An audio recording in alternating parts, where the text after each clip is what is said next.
सरकार की तरफ से मैं माननीय राजनाथ सिंह जी से आग्रह करता हूं, बताइए।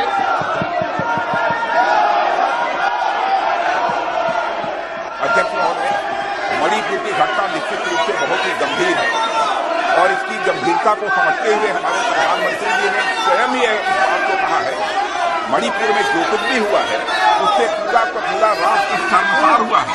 और यहाँ तक कि मणिपुर की घटनाओं को लेकर कठोर से कठोर कार्रवाई किए जाने की बात हमारे प्रधानमंत्री जी ने कही है और हम चाहते हैं कि मणिपुर की घटना पर संसद में चर्चा हो।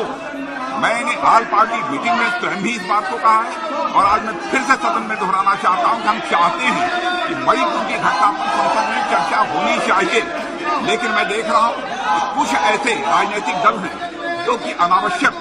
यहां पर ऐसी स्थिति पैदा करना चाहते हैं ताकि किसी भी सूरत में मणिपुर की घटना पर चर्चा न हो पाए। मैं स्पष्ट रूप से यह आरोप लगाना चाहता हूं अध्यक्ष महोदय कि सचमुच यह प्रतिपक्ष मणिपुर की घटना को लेकर जितना गंभीर होना चाहिए वो गंभीर नहीं है और अध्यक्ष महोदय मणिपुर की घटना को गंभीरतापूर्वक लेते हुए इस पर चर्चा होनी चाहिए। फिर से मैं अपनी इस बात को दोहराना चाहता हूं और मणिपुर की घटना को प्रतिपक्ष भी गंभीरतापूर्वक ले। चर्चा नहीं करना चाहते